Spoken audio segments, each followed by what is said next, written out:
ओम नमः शिवाय। शिवजी सदा सहाय। ओम नमः शिवाय। गुरुजी सदा सहाय। जय गुरुजी। शुक्राना गुरुजी। शिव पुराण श्री रुद्र संहिता खंड तीसरा पार्वती खंड 41वां अध्याय मंडप वर्णन व देवताओं का भय। ब्रह्मा जी बोले, हे मुनि श्रेष्ठ नारद, तुम भी भगवान शिव की बारात में सहर्ष शामिल हुए थे। भगवान शिव ने श्री हरि विष्णु से सलाह करके सबसे पहले तुमको हिमालय के पास भेजा। वहां पहुंचकर तुमने विश्वकर्मा के बनाए दिव्य और अनोखे मंडप को देखा तो बहुत आश्चर्यचकित रह गए। विश्वकर्मा द्वारा बनाई गई ब्रह्मा विष्णु समस्त देवताओं की मूर्तियों को देखकर ये कह पाना कठिन था कि ये असली हैं या नकली। वहाँ रत्नों से जड़े हुए लाखों कलश रखे थे। बड़े बड़े केलों के खंभों से मंडप सजा हुआ था। तुम्हें वहाँ आया देखकर शैलराज हिमालय ने तुमसे पूछा कि देव ऋषि क्या भगवान शिव बारात के साथ आ गए हैं। तब तुम्हें साथ लेकर हिमालय के पुत्र मेनाक आदि तुम्हारे साथ बारात की अगवानी के लिए आए। तब मैंने और विष्णु जी ने भी तुमसे वहाँ के समाचार के बारे में पूछा। हमने तुमसे ये भी पूछा कि शैलराज हिमालय अपनी पुत्री पार्वती का विवाह भगवान शंकर के साथ करने के इच्छुक हैं या नहीं, कहीं उन्होंने अपना इरादा बदल तो नहीं लिया है। ये प्रश्न सुनकर आप मुझे विष्णु जी और देवराज इंद्र को एकांत स्थान पर ले गए और वहाँ जाकर तुमने वहाँ के बारे में बताना शुरू किया। तुमने कहा कि देवताओं शैलराज हिमालय के शिल्पी विश्वकर्मा से एक ऐसे मंडप की रचना करवाई है जिसमें आप सब देवताओं के जीते जागते चित्र लगे हुए हैं। उन्हें देखकर मैं तो अपनी सुध बुध ही खो बैठा था। इसे देखकर मुझे ये लगता है कि गिरिराज आप सब लोगों को मोहित करना चाहते हैं। ये सुनकर देवराज इंद्र भय से कांपने लगे और बोले, हे लक्ष्मीपति विष्णु जी, मैंने त्वष्टा के पुत्र को मार दिया था। कहीं उसी का बदला लेने के लिए मुझ पर इस विपत्ति न आ जाए।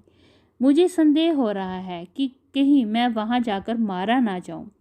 तब इंद्र के वचन सुनकर श्री हरि विष्णु बोले कि इंद्र, मुझे भी यही लगता है कि वे मूर्ख हिमालय हमसे बदला लेना चाहता है, क्योंकि मेरी आज्ञा से ही तुमने पर्वतों के पंखों को काट दिया था। शायद ये बात आज तक उन्हें याद है और वे हम सब पर विजय पाना चाहते हैं, परंतु हमें डरना नहीं चाहिए। हमारे साथ तो स्वयं महादेव जी हैं, भला फिर हमें कैसा भय। हमें इस प्रकार गुपचुप बातें करते देखकर भगवान शिव ने लौकिक गति से हमसे बात की और पूछा, हे देवताओं, क्या बात है, मुझे स्पष्ट बता दो। शैलराज हिमालय मुझसे अपनी पुत्री पार्वती का विवाह करना चाहते हैं या नहीं। इस प्रकार यहाँ व्यर्थ बातें करते रहने से भला क्या लाभ। भगवान शिव के इन वचनों को सुनकर नारद तुम बोले, हे देवादिदेव शिव जी, गिरजानंदिनी पार्वती से आपका विवाह तो निश्चित है, उसमें भला कोई विघ्न बाधा कैसे आ सकती है। तभी तो शैलराज हिमालय ने अपने पुत्रों मेनाक आदि को मेरे साथ बारात की अगवानी के लिए यहाँ भेजा है। मेरी चिंता का कारण दूसरा है प्रभु। आपने मुझे हिमालय के यहाँ बारात के आगमन की सूचना देने के लिए भेजा था। जब मैं वहाँ पहुँचा तो मैंने विश्वकर्मा द्वारा बनाए गए मंडप को देखा। शैलराज हिमालय ने देवताओं को मोहित करने के लिए एक अद्भुत और दिव्य मंडप की रचना कराई है। आपको ये जानकर आश्चर्य होगा कि वे सब इतने जीवंत हैं कि कोई भी उन्हें देखकर मोहित हुए बगैर नहीं रह सकता। उन चित्रों को देखकर ऐसा महसूस होता है कि वे अभी बोल पड़ेंगे। प्रभु, उस मंडप में श्री हरि, ब्रह्मा जी, देवराज इंद्र सहित सभी देवताओं, ऋषि मुनियों सहित अनेक जानवरों और पशु पक्षियों के सुंदर व लुभावने चित्र बनाए गए हैं। यही नहीं, मंडप में आपकी और मेरी भी प्रतिमूर्ति बनी है, जिन्हें देखकर मुझे ये लगा कि आप सब लोग यहाँ न होकर वही हिमालय नगरी में पहुँच गए हैं। नारद, तुम्हारी बातें सुनकर भगवान शिव मुस्कुराए और देवताओं से बोले, आप सभी को भय करने की कोई आवश्यकता नहीं है। शैलराज हिमालय अपनी प्रिय पुत्री पार्वती हमें समर्पित कर रहे हैं, इसीलिए उनकी माया हमारा क्या बिगाड़ सकती है। आप अपने भय को त्याग कर हिमालय नगरी की ओर प्रस्थान कीजिए। भगवान शिव की आज्ञा पाकर सभी बाराती भयमुक्त होकर उत्साह और प्रसन्नता के साथ पुनः नाचते गाते शिव बारात में चल दिए। शैलराज हिमालय के पुत्र मेनाक आगे आगे चल रहे थे और बाकी सभी उनका अनुसरण कर उनके पीछे पीछे चल रहे थे। इस प्रकार बारात हिमालयपुरी जा पहुंची। इति श्री 41वां अध्याय समाप्त। 42वां अध्याय बारात की अगवानी और अभिनंदन। ब्रह्मा जी बोले, भगवान शिव अपनी विशाल बारात के साथ हिमालय पुत्रों के पीछे चलकर हिमालय नगरी पहुंच गए।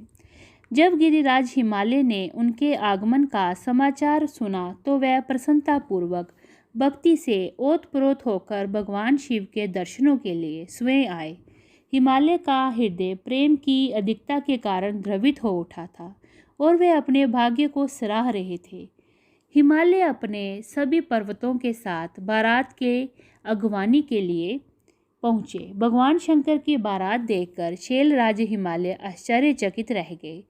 तत्पश्चात देवता और पर्वत प्रसन्नतापूर्वक इस प्रकार एक दूसरे के गले लगे मानो पूर्व और पश्चिम के समुद्रों का मिलन हो रहा हो।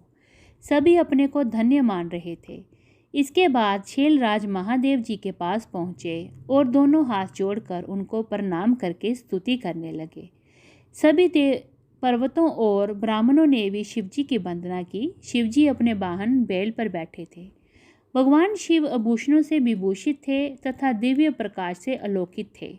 उनके लावण्य से सारी दिशाएं प्रकाशित हो रही थी।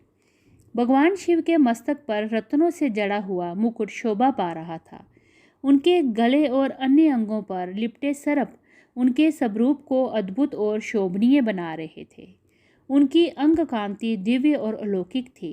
अनेक शिवगण हाथ में चंवर लेकर उनकी सेवा कर रहे थे। उनके बाएं भाग में भगवान श्री हरि विष्णु और दाएं भाग में स्वयं मैं था। समस्त देवता भगवान शिव की स्तुति कर रहे थे।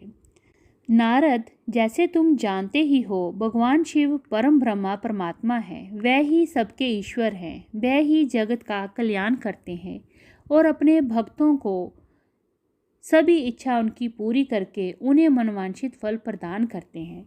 वह सदा ही अपने भक्तों के अधीन रहते हैं। वह सच्चिदानंद स्वरूप हैं और सर्वेश्वर हैं।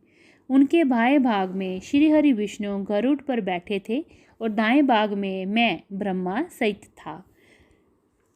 हम तीनों के स्वरूप का एक साथ दर्शन कर गिरिराज आनंद में हो गए। तत्पश्चात शैलराज ने शिवजी के पीछे तथा उनके आसपास खड़े सभी देवताओं के सामने अपना मस्तक झुकाया और उन्हें बारंबार नमस्कार किया। फिर भगवान शिव की आज्ञा लेकर शैलराज हिमालय अपने निवास की ओर चल दिए और वहां जाकर उन्होंने सभी देवताओं, ऋषि मुनियों एवं अन्य बारातियों के ठहरने की उत्तम व्यवस्था की। हिमालय ने प्रसन्नतापूर्वक अपने पुत्रों को बुलाकर कहा कि तुम सभी भगवान शिव के पास जाकर उनसे प्रार्थना करो कि वे स्वयं अति शीघ्र यहाँ पधारें। मैं उन्हें अपने भाई बंधुओं से मिलवाना चाहता हूँ। तुम वहाँ जाकर कहो कि मैं उनकी यहाँ प्रतीक्षा कर रहा हूँ। अपने पिता गिरिराज हिमालय की आज्ञा पाकर उनके पुत्र उस ओर चल दिए जहाँ बारात के ठहरने की व्यवस्था की गई थी। वहाँ वे भगवान शिव के पास पहुँचे। प्रणाम करके उन्होंने अपने पिता द्वारा कही हुई सभी बातों से शिवजी को अवगत करा दिया। तब भगवान शंकर ने कहा कि तुम जाकर अपने पिता से कहो कि हम शीघ्र ही वहाँ पहुँच रहे हैं। शिवजी से आज्ञा लेकर हिमालय के पुत्र वापिस चले गए। तत्पश्चात देवताओं ने तैयार होकर गिरिराज हिमालय की ओर प्रस्थान किया। महादेव जी के साथ भगवान विष्णु और मैं ब्रह्मा शीघ्रतापूर्वक चलने लगे। तभी देवी पार्वती की माता मैना के मन में त्रिलोकीनाथ भगवान शिव को देखने की इच्छा हुई। इसीलिए देवी मैना ने तुमको संदेशा भेजकर अपने पास बुला लिया। भगवान शिव से प्रेरित होकर मैना देवी की इच्छा पूरी करने के लिए आप वहाँ गए। इति श्री 42वां अध्याय समाप्त। ओम नमः शिवाय। शिवजी सदा सहाय। ओम नमः शिवाय। गुरुजी सदा सहाय। जय गुरुजी। शुक्राना गुरुजी।